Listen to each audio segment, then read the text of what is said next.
Merci, Monsieur le Président. Alors, je voudrais réagir. Yannick, c'est pas la première fois, vous l'aviez déjà dit, rien de concret, rien de précis. Ah, c'est dommage, elle est partie. Bon, c'est pas grave, je continue.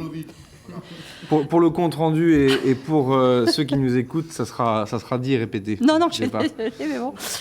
En gros, Madame, donc Yannick nous disait rien de précis, rien de concret, sauf qu'elle arrive quand même pendant un certain nombre de minutes à démonter point par point des choses qui sont gênantes dedans. Donc s'il n'y avait rien de précis et rien de concret, c'est quand même assez fabuleux d'arriver à reprendre point par point des choses qui sont gênantes dans les baisses d'investissement ou de fonctionnement.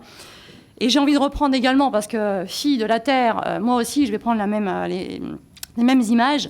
Oui, on va tailler, oui, on va couper, et oui, on va tronçonner. Mais je suis persuadée qu'on va le faire, et je le sais, avec pertinence, avec le sens des priorités, et surtout avec réalisme. Et j'ai tendance à rajouter, Monsieur Levitte, pour reprendre un terme que vous avez dit, avec audace. Tout dépend de ce qu'on met derrière. Moi, derrière le mot audace, je mets courage.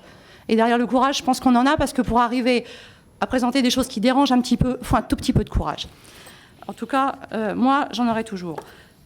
Maintenant, après, par rapport, Monsieur Questel, à la baisse d'investissement, juste sur ce point-là, au niveau du BTP, des entreprises, des travaux,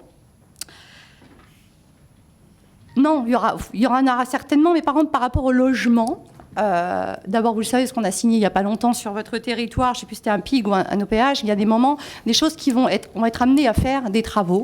On en fait. Et ça dégage beaucoup de travaux. Par exemple, on a dégagé sur les travaux, dans le cas des OPH au PIG, 11 millions de travaux dernièrement. Et ça va continuer. Seulement, il faut que le gouvernement que vous soutenez nous aide un petit peu.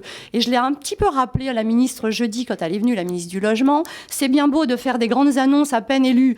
Je vais passer de 50 000 logements réhabilités à 70 000 dans le cadre de la précarité énergétique.